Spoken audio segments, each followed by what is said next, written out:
नमस्कार, बहुत बहुत स्वागत है आप सभी का डीडी न्यूज के इस खास कार्यक्रम इस वक्त में। मैं हूं निखिल सिंह और क्या है इस वक्त की बड़ी खबरें जिनके बारे में विस्तार से जानने समझने को लेकर आपके मन में जिज्ञासा है। क्या है इन खबरों के मायने और क्या है इनके पीछे का एजेंडा। महाकुंभ में दिया भारत का विराट स्वरूप ये दिखा है और ये प्रधानमंत्री नरेंद्र मोदी ने संसद में कहा। पीएम मोदी ने इसे भारत के आध्यात्मिक और राष्ट्रीय चेतना का प्रतीक बताया। लेकिन बड़ा सवाल यह है कि आखिर वे कौन लोग हैं जो भारत की इस जागृत चेतना को समझ नहीं पाए या पहले की तरह इकोसिस्टम को आगे करके कुंभ के आयोजन में परेशानियां गिना रहे थे। इस पर विस्तार से चर्चा करेंगे अपने विशेष मेहमानों के साथ। बात होगी औरंगजेब के नाम पर महाराष्ट्र में हुई हिंसा की। वक्फ बिल के खिलाफ all India Muslim personal law board का दिल्ली में प्रदर्शन, तो नागपुर में हिंसा क्यों? लोगों ने पूछा सवाल कि यह महज संयोग या फिर सोचा समझा प्रयोग। इस पर भी हम विस्तार से बात करेंगे। भाषा विवाद की बात होगी, तमिलनाडु और केंद्र सरकार के बीच में जिसको बनाने की कोशिश की जा रही है। क्या तमिल गौरव, भाषाई अस्मिता या फिर यह सिर्फ चुनावी एजेंडा है? होंगे कई अहम सवाल और जवाब, लेकिन सबसे पहले इस वक्त की हेडलाइंस। प्रधानमंत्री ने प्रयागराज में संपन्न महाकुंभ को बताया अमृत संकल्पों की सिद्धि का सबसे बड़ा माध्यम। लोकसभा में कहा महाकुंभ के रूप में पूरे विश्व ने भारत के विराट स्वरूप के किए दर्शन।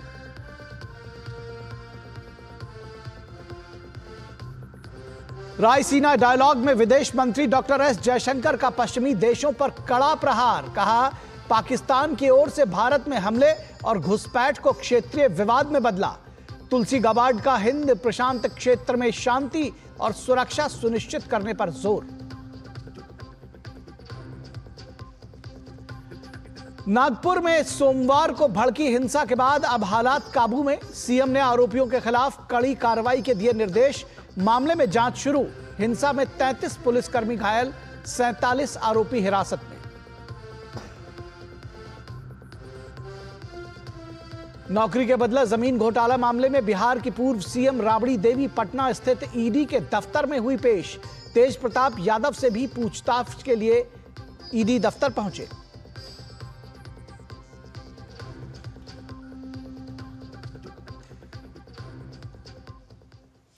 तो इस वक्त में सबसे पहले बात होगी नागपुर हिंसा की, जिसको लेकर कहा जा रहा है कि ये हिंसा है या फिर सुनियोजित हमला और ये क्या एक साजिश है। नागपुर हिंसा पर सीएम देवेंद्र फडणवीस ने विधानसभा में बयान दिया है कि अफवाह फैलाकर हिंसा भड़काने का यह कृत्य सुनियोजित हमला था। अफवाह फैलाई गई कि धार्मिक सामग्री वाली चीजें जलाई गई हैं। नतीजा पत्थरबाजी और हिंसक हमले में 33 पुलिसकर्मी घायल हुए, जिसमें कई डीएसपी स्तर के अधिकारी थे। महाराष्ट्र के मुख्यमंत्री देवेंद्र फडणवीस ने नागपुर हिंसा की निंदा की है। विपक्ष ने इसे अपने राजनीतिक एजेंडे के तहत प्रतिक्रिया दी है। लेकिन बड़ा सवाल यह है कि ठीक उसी दिन दिल्ली में all India Muslim personal law board Waqf bill के खिलाफ प्रदर्शन करता है। शाम को नागपुर में हिंसा भड़कती है। सीएम फडणवीस ने कहा कि छावा फिल्म में संभाजी का ऐतिहासिक सच सामने आया है। इस फिल्म से लोगों को औरंगजेब के खिलाफ गुस्से में भर दिया है, लेकिन इसका प्रदर्शन सही नहीं है। सीएम ने कहा कि कानून व्यवस्था बनाए रखने के लिए मैं सभी से अपील करता हूं, किसी ने दंगा करने का प्रयास किया तो बगैर उसके मजहब देखे सख्त कार्रवाई की जाएगी। इस मामले में अब तक 5 एफआईआर दर्ज की गई है। इसके साथ ही कई थानों में कर्फ्यू लगा दिया गया है। थाना क्षेत्रों में कर्फ्यू लगा हुआ है। भारी पुलिस बल की तैनाती की गई है। लेकिन नागपुर हिंसा के बीच सियासत भी जारी है। बीजेपी ने जहां इस घटना की निंदा की है, वहीं विपक्ष हिंसा के लिए सरकार को जिम्मेदार ठहराता है। बीजेपी सांसद दिनेश शर्मा ने कहा है कि यह घटना निंदनीय है। देश में औरंगजेबी सोच अब खत्म हो रही है, लेकिन विपक्ष औरंगजेब को बार बार जिंदा करना चाहता है। समाजवादी पार्टी के नेता रामगोपाल यादव का आरोप है कि बीजेपी दरअसल यही चाहती थी। तो सवाल यह है कि सपा नेता अबू आजमी अगर औरंगजेब को हीरो बताएंगे और अखिलेश यादव उसका समर्थन करते हैं, तो माना जाएगा कि तुष्टीकरण की सियासत में शिवाजी महाराज और संभाजी महाराज के लिए इन दलों में कोई इज्जत नहीं है, कोई सम्मान नहीं है। राजनीतिक फायदे के लिए समाजवादी पार्टी के नेता बीएमसी चुनाव से पहले औरंगजेब को हीरो बता रहे थे, लेकिन विधानसभा से सस्पेंड होने के बाद माफी भी मांग ली। उत्तर प्रदेश के मुख्यमंत्री योगी आदित्यनाथ ने कहा था कि जो व्यक्ति छत्रपति शिवाजी महाराज की विरासत पर शर्म महसूस करता है, गर्व करने के बजाय औरंगजेब को आदर्श मानता है, क्या उसे सही कहा जा सकता है? तो बड़ा सवाल यह है कि औरंगजेब जैसे क्रूर शासक का बार बार महिमा मंडन करने वाले लोग क्या भारत और भारतीयता का उपहास नहीं कर रहे हैं? इस पर भी विचार करना बेहद जरूरी है।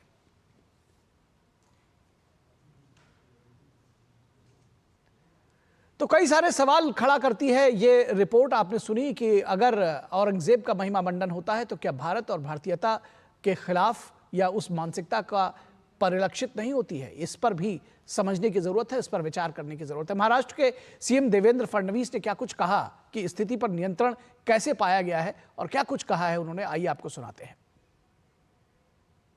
11 पोलीस ठाण्याच्या हद्दीत संचारबंदी लागू करण्यात आलेली आहे। एंट्री पॉइंटवर नाकाबंदी या तहसील कोतवाली, गणेशपेठ, पाचपावली, लकडगंज, शांतीनगर, सक्करदरा, नंदनवन, इमामबाड़ा, यशोधरा नगर, कपिल नगर या ठाण्यांचा समावेश आहे। एसआरपीएफच्या 5 तुकड्या या ठिकाणी तैनात करण्यात आलेल्या आहेत। राज्याच्या पोलीस महासंचालकांनी सर्व सीपीएसपी यांची व्हीसी घेऊन राज्यभर कायदा आणि सुव्यवस्था राखण्याचे निर्देश दिलेले आहेत।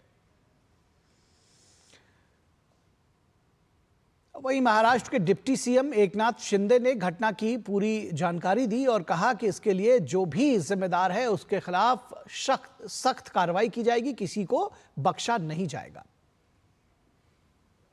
कौन है ये औरंगजेब? कौन था? ये क्रूर शासक था। ये कोई संत था क्या? कोई महात्मा था क्या? ये हमारे महाराष्ट्र के ऊपर आया हुआ दुश्मन था। ये महाराष्ट्र का दुश्मन, देश का दुश्मन था। उसने हमारे मंदिरों को तोड़ा, मंदिरों को ध्वस्त कर दिया, माँ बहनों की इज्जत लूटी। यहाँ पर हमारे छत्रपति धर्मवीर संभाजी महाराज को धर्म छोड़ने के लिए अनन्वित उनका अत्याचार किया। 40 दिन उनकी खाल उधेड़ दी, गरम पानी डाला, गरम तेल डाला, नमक छिड़क दिया, आंखों में गरम सलिया घुसा दी, उनकी जबान नोच दी, उनके नाखून नोच दिए। इतने कितने अत्याचार किए, फिर भी हमारे राजा झुके नहीं। औरंगजेब जीतकर भी हार गया। और कांग्रेस नेता प्रमोद तिवारी इसे राजनीतिक प्रतिद्वंदिता बताते हैं। क्या कुछ कहा उन्होंने, आइए आपको सुनाते हैं। बिल्कुल, मैं उप मुख्यमंत्री जी की बात से सहमत हूं। एक साजिश ध्यान हटाने के लिए जो 48 लाख मतदाता पार्लियामेंट और असेंबली के चुनाव में बढ़े, ध्यान हटाने के लिए जो एपिक नंबर 1 पहचान पत्र के कई मतदाता मिले, ध्यान हटाने के लिए जो वायदे किए थे पूरे न कर पाने के लिए, और कहीं मुख्यमंत्री के गृह जनपद में क्या बहुत खुश हैं उनसे शिंदे साहब, हटा दिए गए मुख्यमंत्री पद से? क्या कोई राजनीतिक प्रतिद्वंदिता की वजह से तो नहीं हो रहा है? और समाजवादी पार्टी के नेता रामगोपाल यादव का आरोप है कि भाजपा दरअसल यही चाहती थी। बीजेपी ये चाहती तो हो गई, कौन करवा रहा? सर, इसके लिए किसको जिम्मेदार मान रहे हैं? मैं कह चुका हूँ बीजेपी यही चाहती है और वही हो रहा है। तो इस पूरे विषय पर बातचीत करने के लिए हमारे साथ हमारे संवाददाता योगेश शीतल जुड़े हुए हैं। उनसे बात करेंगे और जानेंगे पूरे इस घटना के विषय में। निश्चित तौर पर सख्त कार्रवाई हो रही है, लोगों को चिन्हित किया जा रहा है योगेश, लेकिन जो सबसे बड़ा सवाल और जो दरअसल मुख्यमंत्री ने भी कहा और लोगों के जहन में भी आता है कि दिल्ली में वक्फ के खिलाफ धरना होता है, प्रदर्शन होता है और नागपुर में हिंसा हो जाती है। क्या ये एक संयोग है या सचमुच में एक प्रयोग है? कैसे इसको समझा जाए?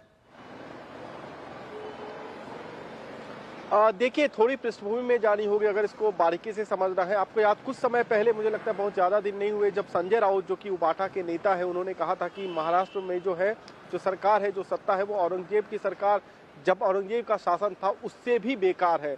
ये उनके शब्द थे। तो ये एक समय अगर आप बात करें अगर संजय राउत की, तो संजय राउत कोई छोटे नेता नहीं है। अलग बात है कि उन्होंने ऊट पटांग बयानबाजी करके अपने आप को काफी हल्का कर लिया और अब उनकी बात को कोई गंभीरता से लेता नहीं राजनीतिक मंच पर। लेकिन जो टारगेट ऑडियंस होता है वो कई बार कई तरह का होता है।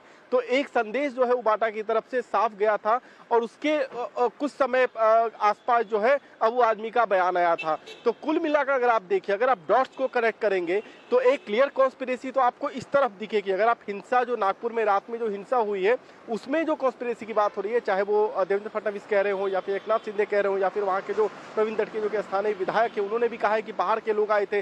जो प्रत्यक्षदर्शी है वो कह रहे हैं कि बाहर के लोग आए थे। एक कॉन्स्पिरेसी वहां पे हैच की गई है। दूसरी कॉन्स्पिरेसी जो विपक्ष का है, जो पॉलिटिकल लैंडस्केप अगर आप महाराष्ट्र का देखेंगे तो यहाँ पे भी कहीं ना कहीं आपको लगेगा कि इस तरीके की बयानबाजी देकर तूल देने की इस बात को कोशिश की गई थी।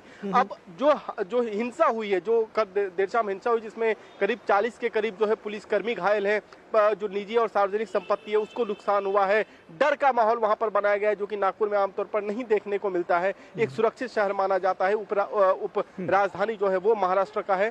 तो इन सब चीजों को अगर आप देखेंगे तो कहीं ना कहीं आपको लगेगा कि चीजें जितनी सामान्य ऊपर से दिख रही है उतनी सामान्य नहीं है। और अलग अलग डॉट्स को अगर आप कनेक्ट करेंगे, जैसे कि अभी जो आपने जो बाइट्स जो आप सुनवा रहे थे अलग अलग नेताओं की, अलग अलग पार्टियों के, चाहे वो समाजवादी पार्टी हो, कांग्रेस हो या फिर अन्य पार्टियां हो, अगर आप इनके बयान को भी देखेंगे तो आपको एक तरीके का लय दिखेगा कि ये पहले से ही लगेगा आपको कि कुछ ना कुछ जो है वो सेट पहले से ही किया गया था और उसी अलाइनमेंट के हिसाब से हर जगह बाइट्स आ रही है कि ध्यान भटकाने के लिए ऐसा किया जा रहा है, नागपुर में जानबूझकर ऐसा किया जा रहा है। क्योंकि अगर आप औरंगजेब की अगर आप कब्र की बात करेंगे तो उसका नागपुर से कोई लेना देना नहीं है। वो छत्रपति संभाजी नगर वो पूरा का पूरा। तो क्या ये नागपुर में क्या इसको योगेश ऐसे भी समझा जा सकता है कि आरएसएस के 100 वर्ष पूरे हो रहे हैं, ऐसी बात कही जा रही है कि प्रधानमंत्री मोदी जो शुक्ल प्रतिपदा के अवसर पर आरएसएस का जो मंदिर है उसमें भी जा सकते हैं। फिलहाल वो कार्यक्रम अभी तो नहीं पता है, लेकिन इस तरह की बातें आ रही हैं और कम से कम नागपुर को इस पूरी हिंसा में घसीटना, कहीं इसका भी एक संदेश देने की कोशिश की जा रही है। क्योंकि जो विपक्षी दल हैं, आपने उनकी बातें तो सुनी ही। देखिए निखिल, मैं एक्चुअली इस विषय पर इसलिए नहीं आ रहा था क्योंकि मुझे लग रहा था प्रधानमंत्री के आगमन की बात फिलहाल चूंकि कई सारे क्लियरेंस होते हैं, सिक्योरिटी कंसर्न होते हैं, इसलिए आमतौर पर हम इसको सामने नहीं लाते। लेकिन जो इसी महीने के अंत में जो कि चर्चा है कि प्रधानमंत्री नागपुर जा सकते हैं, उससे पहले का एक चरित्र चित्रण जो है वो किया गया। अगर मैं आपको ऐसा कहूं तो इसमें भी कोई अतिशयोक्ति नहीं होगी। आपको मालूम होगा इस बात को, आप काफी अनुभवी पत्रकार रहे, आपको मालूम होगा कि जब भी सदन का सत्र चलता है कुछ ना कुछ इस तरीके की चीजें होती है, कुछ ना कुछ, चाहे वो वेस्टर्न मीडिया की तरफ से फ्यूल किया जाए या फिर देश के किसी हिस्से में आप नॉर्थ ईस्ट के किसी एक एरिया के किसी चीज को अचानक आउट ऑफ द ब्लू वो चीजें लाइट में आ जाए, ये चीजें एक मॉडस ऑपरेंडी रही है। मैं ये बिल्कुल नहीं कह रहा कि ये चीजें जो है वैसी ही होगी, क्योंकि वो एक अनुमान है, हर किसी का अपना एक अनुमान आकलन होता है। लेकिन जमीन पे चूंकि महाराष्ट्र में हम लोग न्यूज कवर लंबे समय से कर रहे हैं, चीजों को समझ रहे हैं, नागपुर कई बार हम वहां पे गए हैं, नागपुर के की संस्कृति से हम भली भांति वाकिफ है, तो इस आधार पर मैं आपको ये कह सकता हूं कि नागपुर के स्थानीय लोग बिना किसी बाहरी चीजों के इस तरह का वायलेंस नागपुर ने अब तक नहीं देखा है। और जो आप नागपुर का प्रत्यक्षदर्शी से अगर आप बात करेंगे, जो उनके बाइट जो अलग अलग एजेंसीज के थ्रू आए हैं, जो यूट्यूब पे आ रहे हैं, जो लोकल्स हैं, वो भी आपको बोलेंगे कि जो लोग थे वो अभी आप एक तो जो लोग थे उन्होंने मास्क किया हुआ था, बाहर के लोग थे, जो स्थानीय लोग बता रहे। दूसरी बात, जो ट्रॉली निकली है, जो कि नागपुर म्युनिसिपल कॉर्पोरेशन की ट्रॉली है, अगर आप ट्रॉली में देखें तो पत्थर इतनी संख्या में आपको मिलेंगे जो कि बिना कॉन्स्पिरेसी, बिना षड्यंत्र पहले से ही किए हुए आप अचानक उस मोमेंटम पे नहीं जा सकते। तो अगर ठीक तरीके से देवेंद्र फडणवीस भी कह रहे हैं, अभी जांच का विषय है, रविंद्र सिंघल जो कि वहां के सीपी है उन्होंने कहा, रश्मि शुक्ला जीडीपी जो डीजीपी है वो भी वहां पे जो है वो फॉलोअप कर रही है। तो कुल मिलाकर जो है अगर एक बड़ी कॉन्स्पिरेसी सामने आती है कुछ समय के बाद, तो मुझे नहीं लगता कि इसमें किसी तरह की चौंकने की आवश्यकता होगी। जी, निश्चित तौर पर। और जिस तरह से आपने कहा, जाहिर तौर पर जो पिछली घटनाएं हैं, जो इतिहास है, उससे चीज़ों को, उससे कंक्लूजन ज़रूर ड्रॉ किया जाएगा। तो आपने कहा कि अगर नागपुर का इस तरह का इतिहास नहीं रहा है, नागपुर के लोगों का ऐसा जो माइंडसेट नहीं रहा है, तो जाहिर तौर पर आखिर इसमें कौन ऐसे लोग थे जिन्होंने इस हिंसा को भड़काया। और जो आपने कहा ना कि ट्रॉली भर करके लाई गए पत्थर, तो आखिर कौन ऐसे लोग थे जो इस कॉन्स्पिरेसी को उन्होंने आगे किया, इस पर ज़रूर आगे जांच होगी और पता चल सकेगा। फिलहाल बहुत शुक्रिया इस तमाम बातचीत और जानकारी के लिए योगेश शीतल। और रुकेंगे एक छोटे से ब्रेक के लिए। ब्रेक के बाद जब वापस लौटेंगे तो बात होगी कि महाकुंभ में दिखा भारत का विराट स्वरूप, तो आखिर कौन लोग हुए परेशान।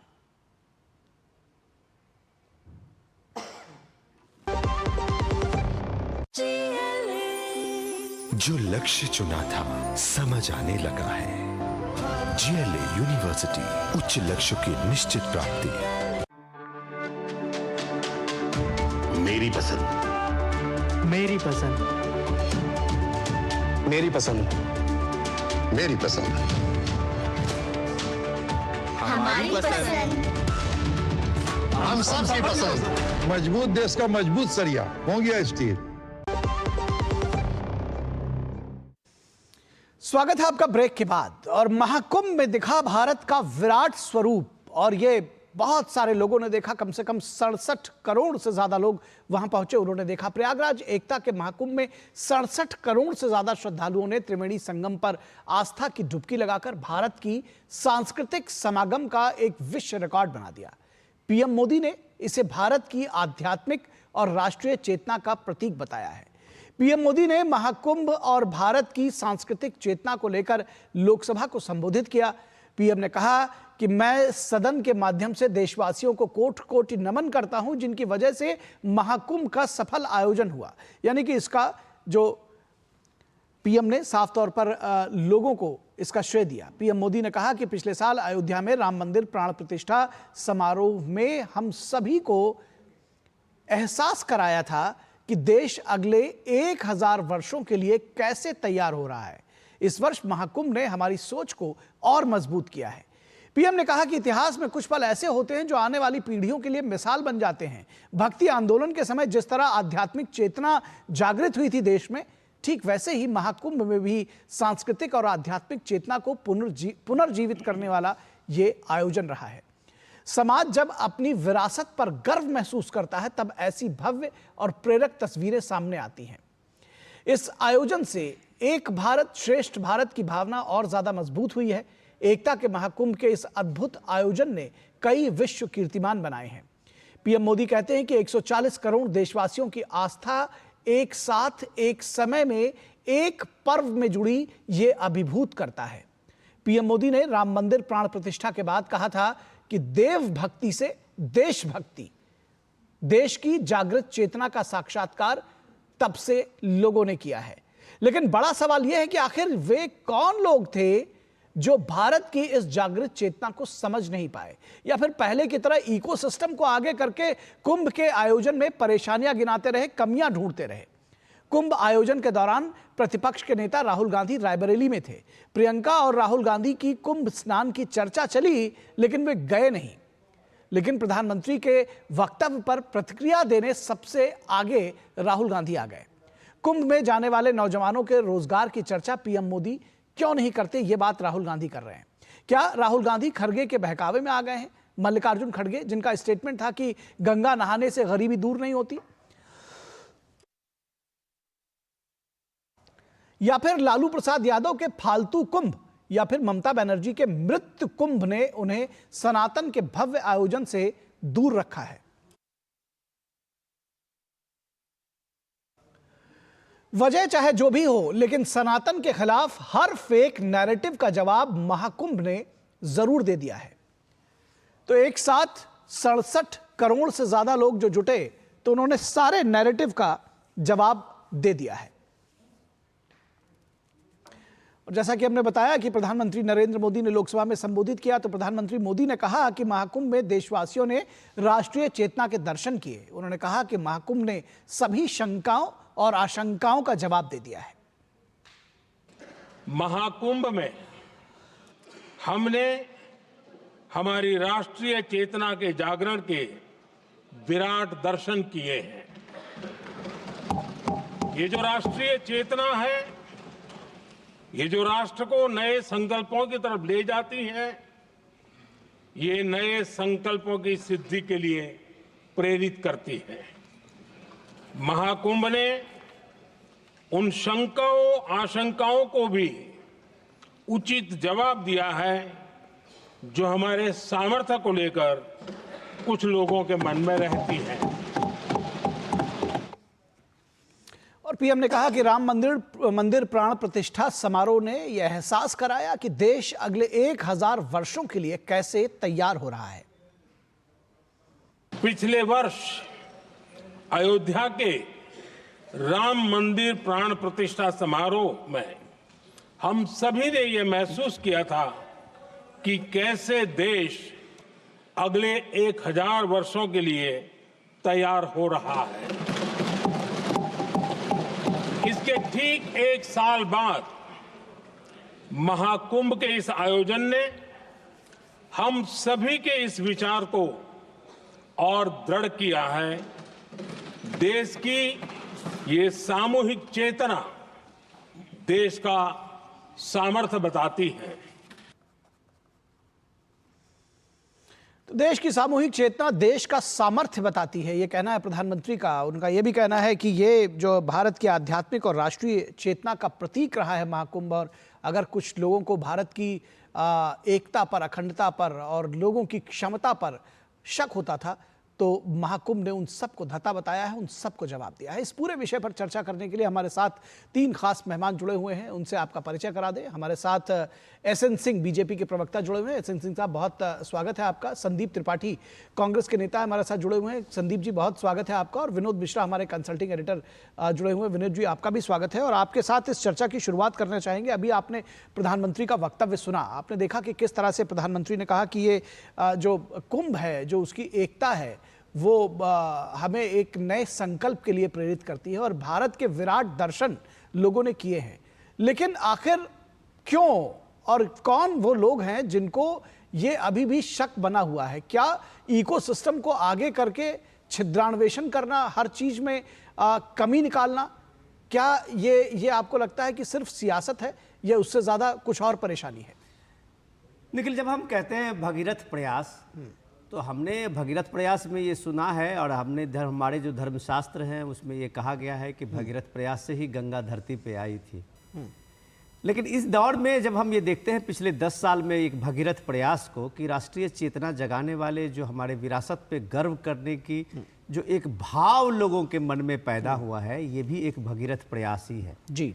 इसे आप कह सकते हैं कि पीएम मोदी के इस भगीरथ प्रयास से इन दिनों में जो एक राष्ट्रीय चेतना का और राष्ट्रीय अपनी विरासत पे गौरव करने का जो एक बना है लोगों के मन में एक बड़ा भरोसा और एक विश्वास, महाकुंभ का आयोजन इस चीज को परिलक्षित करता है। इसलिए पीएम मोदी ने आज जब लोकसभा में वक्तव्य दिया है तो सदन के सामने में उन्होंने पूरे देश के लोगों को, कोटि कोटि के लोगों को भी एक तरह से नमन किया है और पूरा क्रेडिट कुंभ के इस महान आयोजन का लोगों को दिया है। ये समझने की जरूरत है, ये क्रेडिट किसी यूपी सरकार की और भारत सरकार के क्रेडिट से ज्यादा पीएम ने लोगों को ये क्रेडिट दिया है जिस कुंभ के आयोजन को सफल बनाया है।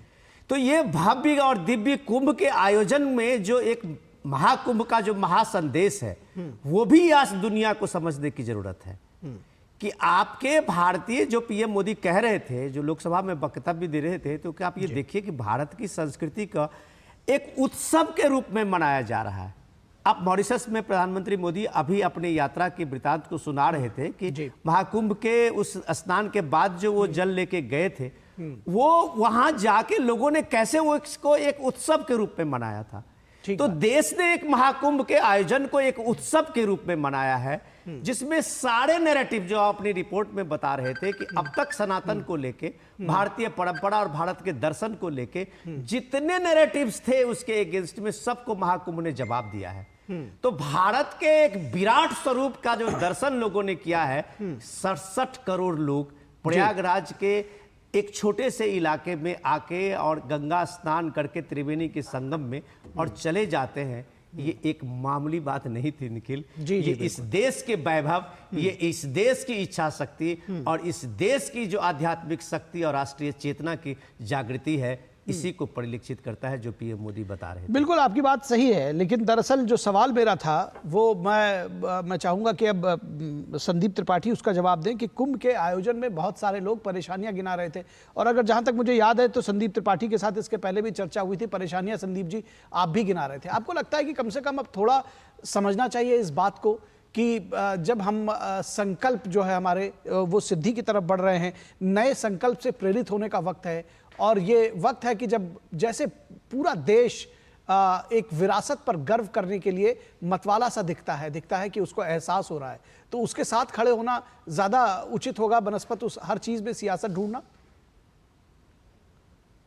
निखिल जी, कुंभ बिल्कुल हमारी सांस्कृतिक विरासत है, इसमें कोई दो राय नहीं है किसी भी पार्टी में। भारत की किसी भी पार्टी के व्यक्ति से आप बात करेंगे तो वो यही कहेगा कि बिल्कुल हमारी सांस्कृतिक विरासत है। लेकिन उस सांस्कृतिक विरासत के नाम पर देश के सवालों को आप दबा दें, ये भी नहीं हो सकता। उस सांस्कृतिक विरासत के नाम पर आप देश को लूटिए, जो है धर्म को बिजनेस बना दीजिए, धंधा बना दीजिए, ये भी नहीं होगा। ये भी नहीं होगा कि वहां पर लोग जाएंगे और आपकी अव्यवस्थाओं की वजह से मर जाएंगे, उनकी लाशों को नालों में आप दबवा दीजिएगा, उसका कोई सवाल ही ना करे, वो आपसे पूछे ही ना।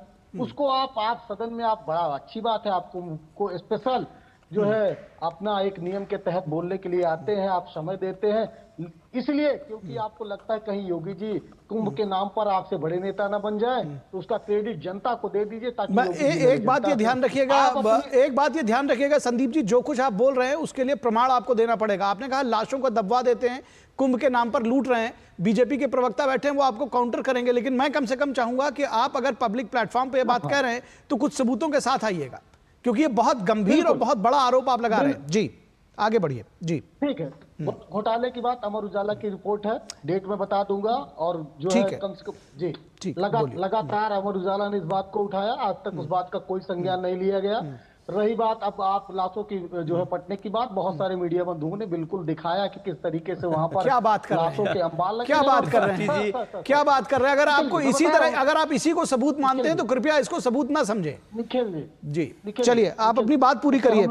हम लोग किस आधार पर, निखिल जी जो बात आज आई, आप ये मानते हैं ना कि कुंभ में 3 जगह पर भगदड़ हुई, क्या भारतीय जनता पार्टी मानती है?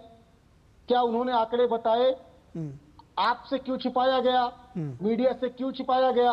वो धन्य है TV9 का। अच्छा, आपने इतनी सारी बातें बताई त्रिपाठी जी, चलिए आपने इतनी सारी बातें बताई, सारी मीडिया रिपोर्ट्स आपने तुरंत कोट किया, आपने कभी एक बार भी उसकी प्रशंसा भी की कि 67 करोड़ लोग आए, कोई जो बात बता नहीं रहे थे, कोई जेब कतरी नहीं हुई, कोई वहां पर किसी का धन लेकर नहीं भागा। ठीक है, 67 करोड़ लोग आए, वहां पर एक बार वो जरूर हुआ, आग भी लगी, उस पर कंट्रोल भी किया गया, भगदड़ भी हुई, ये सारी चीजें हुई, आपने विपक्षी के तौर पर उसको उठाया, वो सारी चीजें ठीक है, लेकिन आपने कभी उसकी प्रशंसा भी की? कुछ आपको प्रशंसा लायक लगा या नहीं? निखिल मैं बीच में त्रिपाठी जी को एक लाइन जोड़ देता हूं सिर्फ, क्योंकि त्रिपाठी जी प्रयागराज से हैं और कुंभ के इस भव्य आयोजन और दिव्य आयोजन के, अब मैं समझता हूं कि स्टेक होल्डर भी होंगे जी।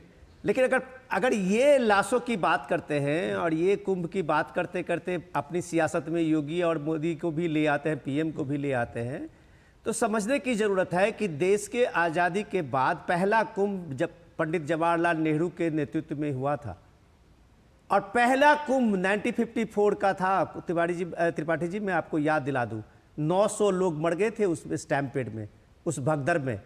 पार्लियामेंट में आपके उस समय के प्रधानमंत्री ने एक वक्तव्य भी नहीं दिया कि कितने लोगों की वहां पे किस तरह से उस मौतें हुई थी।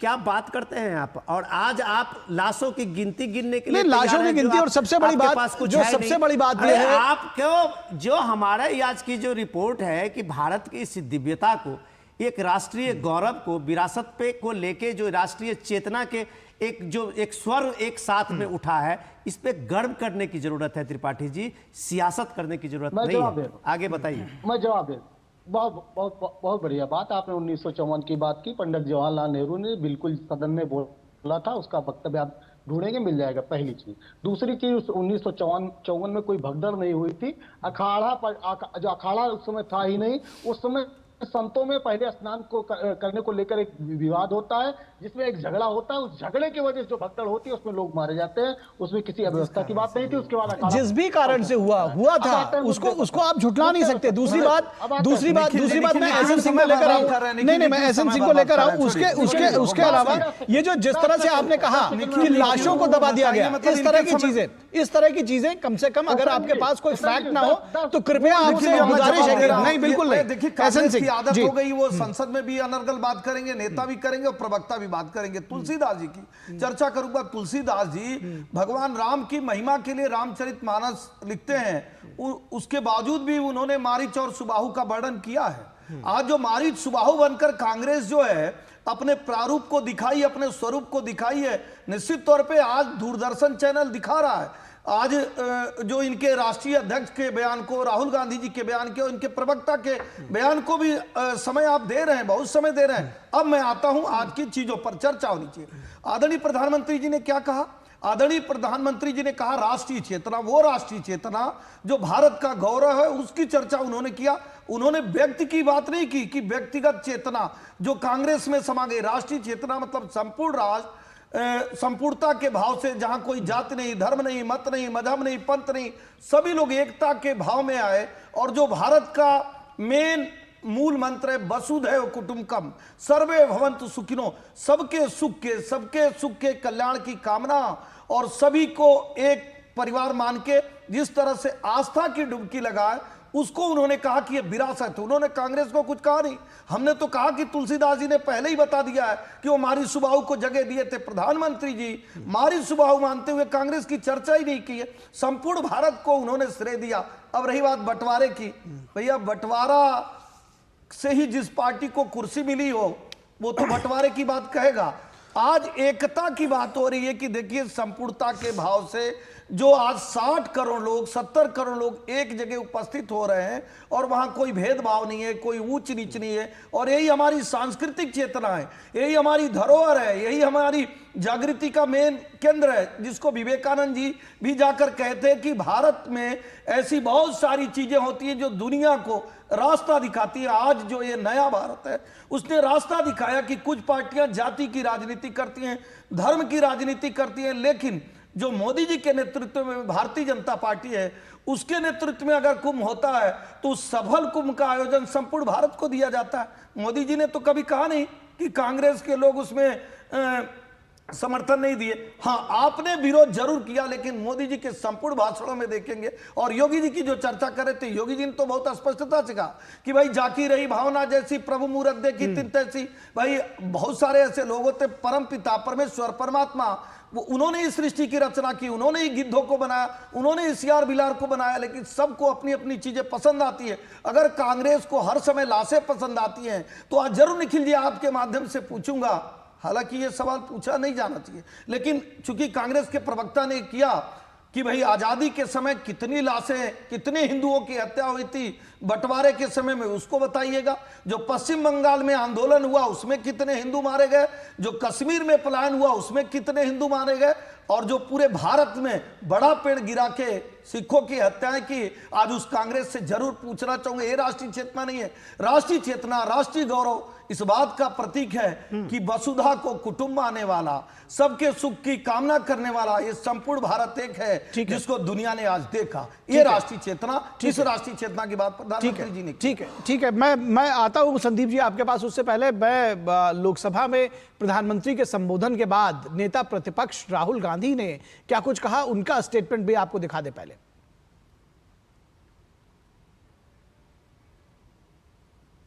कुंभ की जगह है, मगर जो युवा कुंभ में गए उनको प्रधानमंत्री से एक और चीज चाहिए, उनको रोजगार चाहिए, और प्रधानमंत्री को रोजगार के बारे में भी बोलना चाहिए। ठीक है, तो उन्होंने कहा कि प्रधानमंत्री को रोजगार के बारे में बोलना चाहिए, और जो युवा कुंभ में गए उनको कितना रोजगार मिला उसको लेकर के उन्होंने सवाल उठाया। विनोद मिश्रा, आपको लगता है ये सवाल मौजूद है? निखिल, मुझे लगता है त्रिपाठी जी भी इसका ही बेहतर जवाब देंगे, क्योंकि त्रिपाठी जी भी जो प्रयागराज से थे वो बेहतर बता सकते हैं कि सोशियो इकोनॉमिक डेवलपमेंट में महाकुंभ के आयोजन ने उन इलाकों में कितना का ये योगदान दिया है। अगर आज महाकुंभ ने वहाँ एक छोटे कारोबारी से लेके, एक नाव चलाने वाले कारोबारी से लेके, जितने भी छोटे बड़े कारोबारी थे, इस महाकुंभ आयोजन ने उनको एक 3 महीने के, इस 2 महीने 45 दिन के आयोजन में कम से कम इतना तो दिया है कि हर के पॉकेट में $10 लाख रुपया भरा है। तो ये महाकुंभ अगर सिर्फ यूपी के राजस्व में अगर 3 लाख करोड़ से ज्यादा का इकोनॉमी का बूस्ट करता है, जीडीपी की बात जब आप करते हैं तब आप इस कुंभ के आयोजन को देखिए और राम मंदिर के भव्य प्राण प्रतिष्ठा के बाद का वहां का जो तीर्थयात्रियों का, वहां का काशी विश्वनाथ कॉरिडोर के बाद का जो यूपी का वो नज़ारा बदला है और वहां का जिस तरह से वह सोशियो इकोनॉमिक डेवलपमेंट है उसका जवाब तो शायद राहुल गांधी कभी नहीं दे सकते। वो तो ऐसे बात कर रहे हैं कि राहुल गांधी कांग्रेस के राज में लोगों को घर से बुला बुला के नौकरियां दी जाती थी। ये कुंभ के आयोजन पे बात हो रही है, आप कह रहे हैं कि युवाओं के नौकरी की बात आप नहीं कर रहे थे कुंभ में जो युवा गए हुए थे। इसका मतलब सीधे है कि आपको कुंभ के आयोजन में जो आपकी फिलॉसफी है वही मल्लिकार्जुन खड़गे की है जब वो बताते हैं कि गंगा स्नान से गरीबी दूर होती है।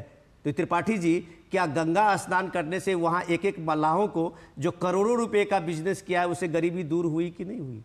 वहाँ एक एक मोटरसाइकिल चलाने वाला हर दिन एक नौजवान 10,000 से 15,000 रुपया कमाता था, उसकी गरीबी उस दिन दूर हुई कि नहीं हुई थी? ये इस बात को भारत के दर्शन में और भारत के विरासत में अगर आप समझने की आपकी पार्टी कोशिश करेगी तो शायद ये जो टेम्पल इकोनॉमिक्स है और ये जो भारत के इकोनॉमिक और विरासत के इकोनॉमिक्स है उससे लाखों करोड़ों लोगों को फायदा होगा और हो रहा है। इस बात को सवाल और मेरा जोड़ दीजिएगा, एक सवाल जरूर मिश्रा जी से जरूर पूछ लीजिएगा, हो सकता है बाद में समय त्रिपाठी जी नहीं कि त्रिपाठी आदरणीय त्रिपाठी जी से कि क्या जो तबलीगी जमात की बैठकें होती हैं उससे रोजगार बढ़ता है कि नहीं, और हर शुक्रवार को जो भी अपने धार्मिक अनुष्ठानों को करता है क्या उससे रोजगार बढ़ता है कि नहीं? मैं जरूर चाहूंगा कि जिस तरह से हिंदू धर्म को हाथ करने का कार्य कांग्रेस करती है दूसरे धर्मों पे बड़ी शानदार टिप्पणी त्रिपाठी जी आज जरूर। संदीप त्रिपाठी जी, ये जो बहुत सारे सवाल आपसे पूछे गए उनका जवाब आप दीजिएगा ही, लेकिन मैं एक चीज समझना चाहता हूं कि ये जो इस तरह के धार्मिक आयोजन हो रहे हैं, आध्यात्मिक आयोजन हो रहे हैं, देश में 67 करोड़ लोग एक 5-7 किलोमीटर के एरिया में एकजुट हो रहे हैं, जुट रहे हैं, उसमें इस तरह के सवाल पूछना कि वहां पर क्या नौकरी मिल गई लोगों को, इससे क्या फायदा होगा, क्या आपको नहीं लगता है कि सीधे सीधे हिंदू अस्मिता और हिंदू धर्म का अपमान है? जी निखिल जी, हम एसएन जी के तुलसीदास से ही बात स्टार्ट करेंगे। तुलसीदास जी ने रामायण को अनुवाद करके अनुवादित रचना रामचरितमानस की। उन्होंने भगवान राम या राजा राम के प्रति थोड़ा सा नम्र भाव रखा और सम्मुखबद्ध जो ओरिजिनल रामायण में है, वाल्मीकि रामायण में है, उसको निपटा दिए। और मैं बताता हूँ सीता जी के बारे में अब आप देखिए, अब आप दूसरा विवाद मत करिए, नजर नहीं आता। आप दूसरा विवाद चश्मा सुनिए संदीप त्रिपाठी जी दूसरा विवाद मत खड़ा करिए, दूसरा विवाद मत खड़ा करिए ये सब कह के। मैं आपसे विनम्र निवेदन करता हूँ, दूसरा विवाद मत खड़ा करिए ये सब कह के। क्या सोच थी वो रामायण में लिखी है, उसको निपटा दिया। अब आते हैं मुद्दे पे, क्या निपटा दिया फिर से एक बार बताइए हमारे दर्शकों। अंग्रेजों वाले चश्मे से क्या दिखाई देगा भाई? अंग्रेजों वाला चश्मा बदल दीजिए, भारत के चश्मे को लगाइए। सब लोग यही कहते हैं कि वो हमारे परमपिता परमेश्वर हैं जिन्होंने धरती पे अवतार लिया और जो गलत काम करते थे उनको दंड दिया। आज भी जो है मोदी जी इसीलिए तो आए हैं कि जो लोग गलत कार्य कर रहे हैं उनको दंड दे रहे हैं। योगी जी भी उत्तर प्रदेश में वही कर रहे हैं कि जो लोग गलत कार्य कर रहे हैं। किसको निपटा दिया? पूछा गया कि कांग्रेस को दूसरे धर्म में बुराई क्यों नहीं दिखती? अगर दो भी बुराई आप बता देंगे तो हम मान लेंगे कि त्रिपाठी जी अच्छे और पढ़े लिखे प्रवक्ता है। अगर त्रिपाठी जी को दूसरे धर्म की 2 बुराई अगर यहाँ पे बता दें, चलिए हिंदू धर्म की 100 बुराई त्रिपाठी जी बताए निखिल जी, लेकिन दूसरे धर्मों की 2 बुराई जरूर त्रिपाठी जी बताएंगे और हम मानेंगे। त्रिपाठी जी जवाब दीजिए। और सुंदर प्रवक्ता है, ठीक है, लेकिन इनको दिखेगा नहीं। झाड़ू आप लगाओ, हम अपना मंदिर साफ करेंगे, हम अपने धर्म की बात करेंगे ना।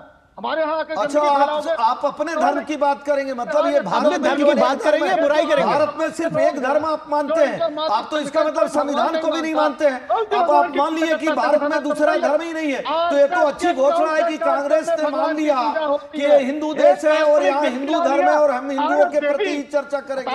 आप कहिए इस बात को, आज गारंटी के साथ कहिए कि कांग्रेस ने मान लिया कि भारत देश जो अखंड भारत है वो हिंदू देश है और हिंदुओं पे ही चर्चा होगी।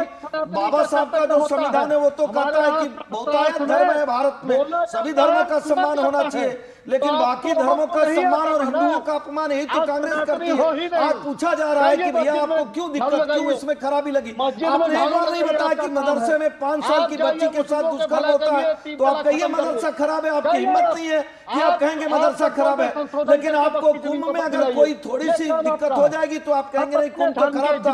अगर आपके अंदर हिम्मत हो तो मैं जरूर त्रिपाठी जी से अनुरोध करूंगा कि आप कहेंगे कि मदरसे में 5 साल की बच्ची, ठीक है, एक एक करके बोलते हैं, एक एक करके कहिए तो कह नहीं पाएंगे। ठीक है, केवल आपको हिंदुओं के अंदर बुराई आती है, ठीक है, एक एक करके, इसीलिए एक एक करके पार्टी की दशा हुई है। एक एक करके अपने दीन दशा के लिए आप खुद जिम्मेदार हैं। ठीक है, कांग्रेस पार्टी की जो दीन दशा हुई है वो इन्हीं कारणों से हुई है। ठीक है, ठीक है, सनातन को ठीक है, आप दोनों लोग शांत हो जाइए, आप दोनों लोग शांत हो जाइए, आप दोनों लोग शांत हो जाइए। विनोद मिश्रा, मैं विनोद मिश्रा को, मैं ये तरीका सर संदीप त्रिपाठी, अच्छा ठीक है, संदीप त्रिपाठी 30 सेकंड तक, संदीप त्रिपाठी, आप संदीप त्रिपाठी दूसरे धर्म की दो बुराई करके बताएं। चलिए ठीक है, संदीप त्रिपाठी भाई हम अपनी कभी नहीं, एक बात सुनिए, आप अपने धर्म की बुराई करने के नाम पर अपने धर्म फंडिंग मिली है, सुनिए एक मिनट, आपके आका तो अपना धर्म बदल लिया।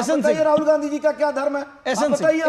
एसएन सिंह, आप हिंदू की बुराई कैसे करते हैं? आप ये नहीं कह सकते कि मैं अपने धर्म की बुराई कर रहा हूं और इस नाम पर आप लाखों करोड़ों हिंदुओं के साथ अपमान कर रहे हैं। ये मत कहिए कि मैं अपने धर्म की बुराई कर रहा हूं। अगर वही साहस आप दूसरे धर्मों के साथ दिखाएंगे तब तो बात बनती है, लेकिन ये कहना कि मेरा बच्चा है इसको मैं टीप मारता रहूंगा तो ये चलेगा, ऐसा नहीं है।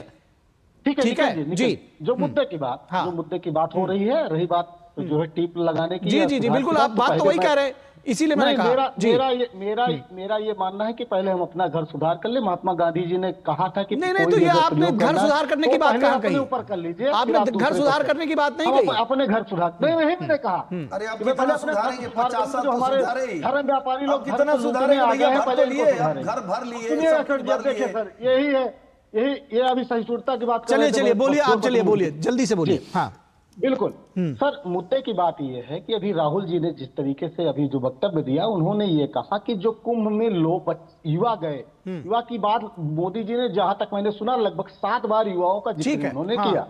7 बार युवाओं का जिक्र किया। तो क्या मोदी जी आपको इस देश की स्थिति परिस्थिति का ओरिजिनल आकलन तो है कि 60 लाख बच्चे इसी उत्तर प्रदेश में पुलिस के फॉर्म को भरते हैं जिसकी योग्यता मात्र 12वीं है और एज मात्र सिर्फ, ये प्रश्न ही नहीं है। धार्मिक आयोजन के समय में रोजगार की बात करना, मकान की बात करना, दुकान की बात करना, दूसरी बात करना, मतलब यह है कि आपको उस धार्मिक आयोजन से मतलब नहीं है। वही बात मल्लिकार्जुन खड़गे जो कह रहे हैं कि वहां नहाने से क्या गरीबी दूर हो जाएगी, मतलब आप कहना क्या चाह रहे हैं कि वहां का आयोजन बेकार था। आप जो लालू प्रसाद यादव कह रहे हैं क्या कुंभ की बात कर रहे हो, तो ये बात वही चीज राहुल गांधी कर रहे हैं। पूछिए निखिल जी, हज पे जो सब्सिडी दी जाती थी उससे गरीबी दूर होती थी, हज पे जो सब्सिडी दी जाती थी उससे बेरोजगारी दूर हो जाती थी। अरे सुनिए, कांग्रेस ने शुरू से काम ही ऐसा किया। कांग्रेस ने, ठीक है, जवाब दीजिए ना, ये तो बड़ा मौजूद सवाल है। समझौता किया, 1 मिनट, इसका जवाब देने दीजिए, जवाब देने दीजिए। एसएन सिंह जवाब देने दीजिए, इस बात का जवाब दीजिए। ये मौजूद सवाल है कि क्या जो हज की सब्सिडी दी जाती थी उससे गरीबी दूर होती थी? आज भी दी जा रही है। नहीं तो क्या उससे गरीबी दूर हो रही है? तो हम सवाल नहीं उठा रहे, सवाल तो आप उठा रहे हैं, सवाल उठा ही नहीं रहे। सब्सिडी की मैं बात कर ले रहा हूँ। आज सब्सिडी नहीं दी जा रही है। त्रिपाठी जी करेक्ट कर लीजिए। आप दोनों आदमी प्लीज 1 मिनट मैं थोड़ा सा करेक्ट कर दूं। त्रिपाठी जी याद करके आइए। त्रिपाठी जी सुनिए, सर मेरा एक निवेदन है, सर मेरा एक निवेदन है। हम अच्छा बिजनेस किया प्रयागराज में। सर आप लोग थोड़ा सा 1 मिनट सर आप मुझे मौका दे दे।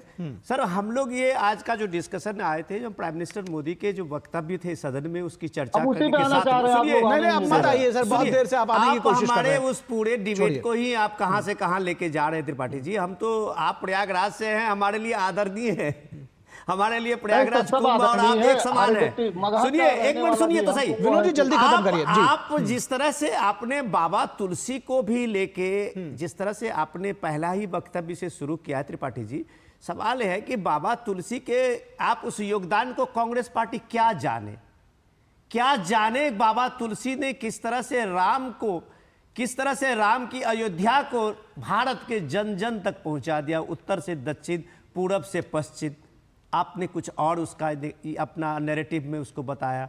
तो ये देश का जो ये फेक नैरेटिव था, ये देश के सामाजिक व्यवस्था का जो फेक नैरेटिव था, जो कांग्रेस पार्टी ने इतने वर्षों में बनाया था, जो सो कॉल लेफ्ट लिबरल के बुद्धिजीवियों ने बनाया था, उस सारे बुद्धिजीवियों का जवाब महाकुंभ ने दिया है। ये प्राइम मिनिस्टर मोदी कह रहे थे। ये अब कब समझेंगे कि राष्ट्रीय चेतना का जो ये अपनी विरासत पर गौरव करने का जो ये देश का जो ये भाव जगह है, ये महाकुंभ ने दिया है। और बात यही कही जा रही है, राम मंदिर के प्राण प्रतिष्ठा, छोटे से अयोध्या में अगर 40 लाख लोग एक दिन में पहुंचते हैं, तो ये इस देश के गौरव करने की बात है कि आप वो देख लीजिए कि दुनिया के किसी भी कोने में, चाहे वो इटली का वो पोप का हो, चाहे वो आप मक्का का वो जगह देख लीजिए, जो पूरे दुनिया के मुस्लिम का एक प्राइड है, तो आज अयोध्या उसके अनपैरेलल में अनमैच्ड है, जहां 40 लाख लोग एक दिन में आते हैं और दर्शन करते हैं। क्या बात करते हैं, ये राष्ट्रीय चेतना के। और जो आपने शुरुआत में बात कही कि देश को धर्म के नाम पर जी को ला रहे हैं, कभी आप योगी आदित्यनाथ को ला रहे हैं, आपके पास कोई तर्क नहीं है। इस सारे तर्क को महाकुंभ ने एक तरह से आपके सारे विनोद जी दरअसल इस बात को समझने की जरूरत है कि जब अयोध्या जैसे जगह पर, जब कुंभ जैसी जगह पर इतने सारे लोग आते हैं और जब वहां पर बिजनेस होता है, आम लोग वहां कमाई करते हैं, तो आप कहते हैं कि धर्म के नाम पर आयोजन करके वहां पर उसको लूटा गया है। शुरुआती बात आपने कही, ये बिल्कुल उन सारे लोगों को आहत करने वाला है जो वहां पर गए और जिन्होंने वहां पर बिजनेस भी किया, उन सबको। तो कम से कम इस तरह की भाषा मत बोलिए। और दूसरी बात, संदीप त्रिपाठी जी, बात इस बात की हो रही थी कि क्या हमारा जो सांस्कृतिक गौरव है, जो हमारी एकता है, जो हमारी अखंडता है, जो हम अपने विरासत पर गर्व करने का जो भाव है, वो सामने आया है। आप उसमें नौकरी और आप उसमें रोजगार पूछने लगे। रोजगार अगर आपको देखना होता तो आपको भी पता है कि कितना रोजगार और कितनी जो वहां पर जो टेंपल इकोनॉमी है, जिसको अभी विनोद जी ने बहुत विस्तार से आपको समझाया है। यह बात ऐसा नहीं कि राहुल गांधी को समझ में नहीं आई होगी, जरूर आई होगी, लेकिन सियासत करने के लिए जो सारा स्टेटमेंट दिया गया, इसको देश भी समझ रहा है और हम आप भी समझ रहे हैं। बहुत शुक्रिया हमारे साथ जुड़ने के लिए एसएन सिंह जी, संदीप त्रिपाठी जी और विनोद मिश्रा जी। और रुकेंगे एक छोटे से ब्रेक के लिए, और ब्रेक के बाद चर्चा करेंगे कि भाषा पर रार या सियासी एजेंडा। ब्रेक के लिए रुकेंगे।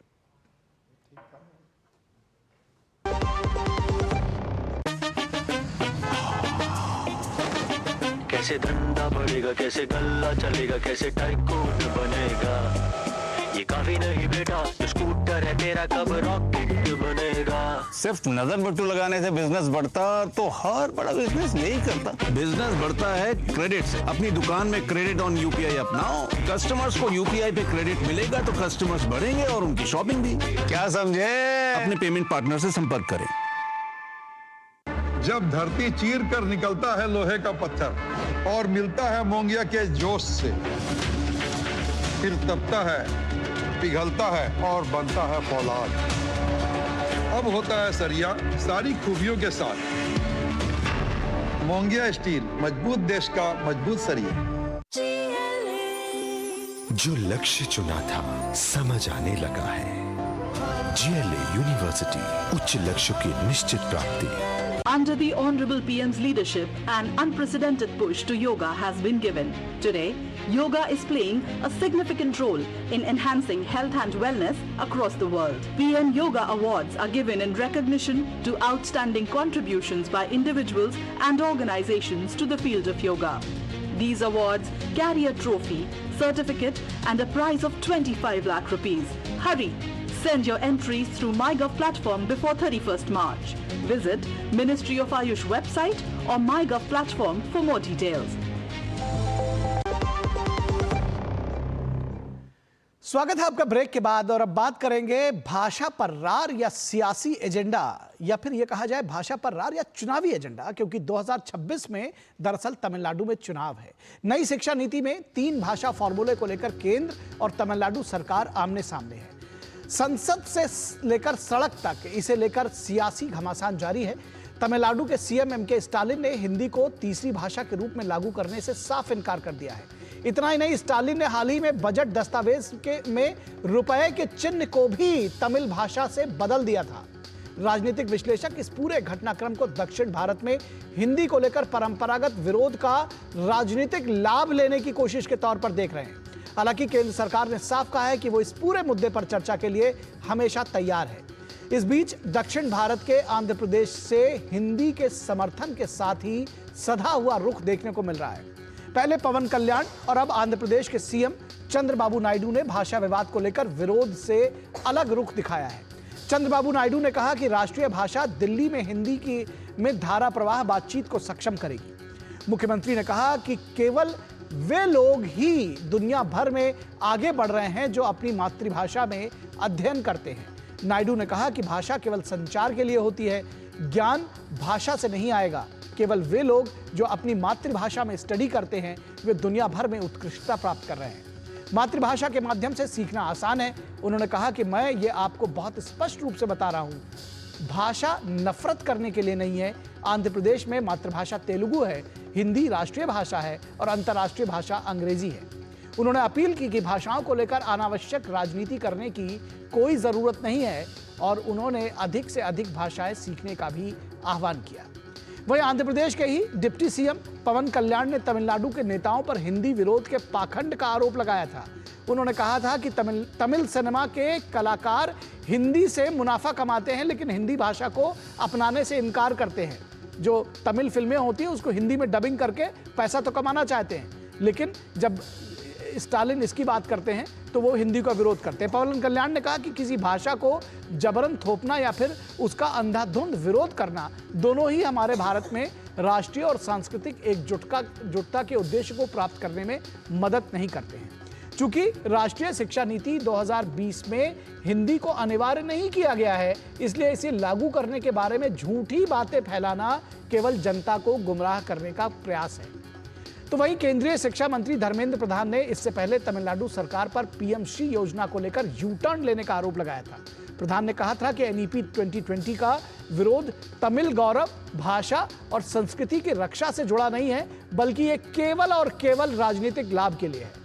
प्रधान ने एक सोशल मीडिया पोस्ट में तमिलनाडु के शिक्षा विभाग का पत्र भी साझा किया जो मार्च 2024 का था। उस पत्र में कहा गया था, साफ लिखा हुआ था कि राज्य सरकार पीएम श्री स्कूलों की स्थापना के लिए एक समझौता ज्ञापन यानी कि एमओयू पर हस्ताक्षर करने की इच्छुक है और इस संबंध में एक समिति भी बनाई गई है। तो फिर बाद में इस पर यू टर्न क्यों मारा गया?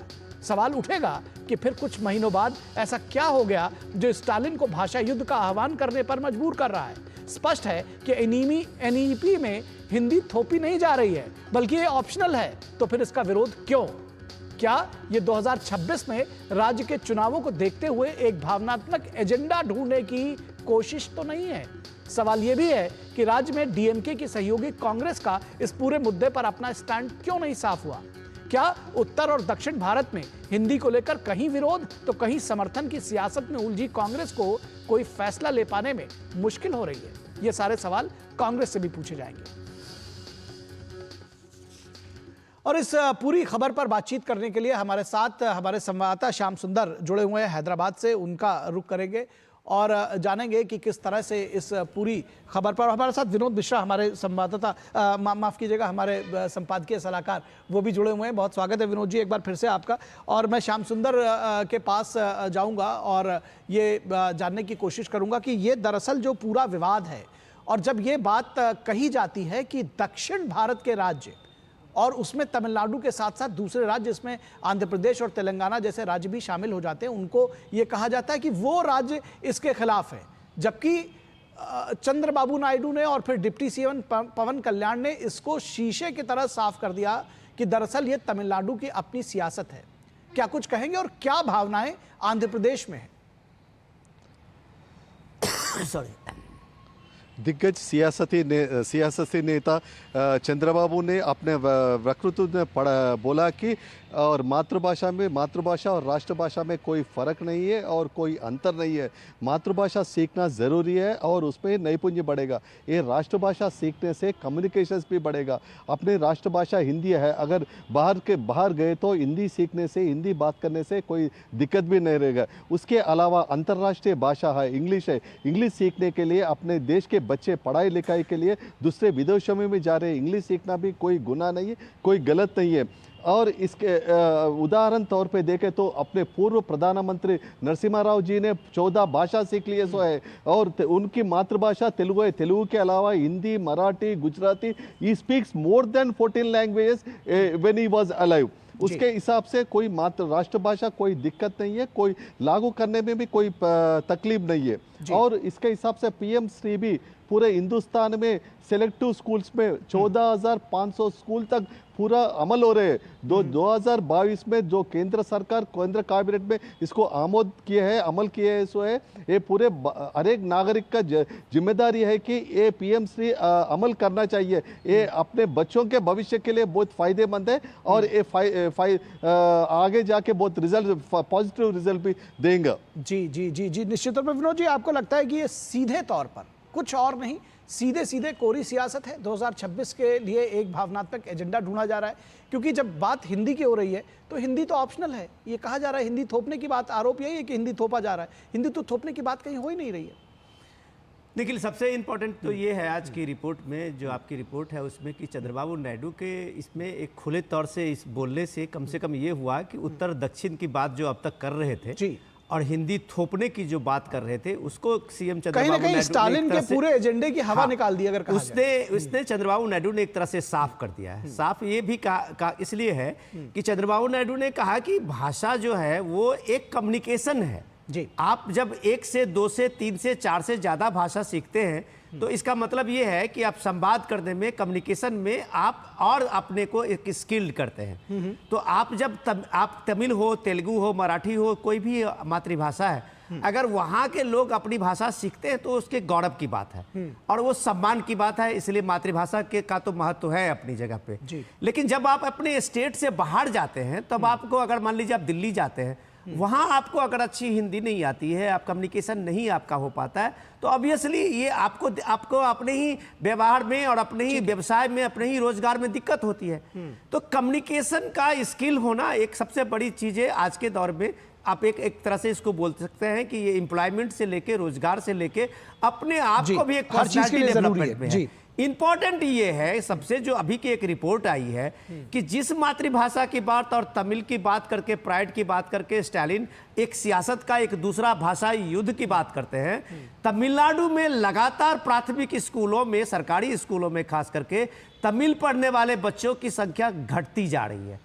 हर साल 10 से 12 लाख बच्चे जो तमिल में पढ़ने वाले बच्चे थे, लैंग्वेज को लेने वाले बच्चे थे, वो शिफ्ट करके दूसरे स्कूल में, अंग्रेजी माध्यम के स्कूल में जा रहे हैं। तो अगर ये तमिल भाषा के प्राइड के लिए स्टालिन इतनी बड़ी बात कर रहे हैं और इसको सियासत बता रहे हैं, तो फिर उनको प्राइमरी स्कूलों में नंबर्स को बढ़ाना चाहिए। जो पीएम श्री स्कूल में तमिल जो मातृभाषा है उस स्टेट की, उसको ही रखा गया है। तो पीएम श्री को कम से कम उनको सपोर्ट करके मातृभाषा को मजबूत करना चाहिए, न कि इस तरह की सियासत करनी चाहिए कि हिंदी थोपी जा रही है, उत्तर का डोमिनेंस होने वाला है। तो ये सब अनर्गल बातें हैं जिसको चंद्रबाबू नायडू ने बड़ी तरीके से साफ किया। ठीक है, बहुत बहुत शुक्रिया इस तमाम बातचीत के लिए। इस जो भाषा के विवाद है, दरअसल इस पर जो हर व्यक्ति है उसको सोचना समझना चाहिए कि आखिर इस पर सच्चाई क्या है। श्याम सुंदर, आपका भी शुक्रिया, विनोद जी आपका भी शुक्रिया, और दर्शकों आपका भी शुक्रिया, आप हमारे साथ बने रहे और आपने हमारे इस वक्त कार्यक्रम को देखा। इस वक्त पे बस इतना ही, इजाजत दीजिए, नमस्कार।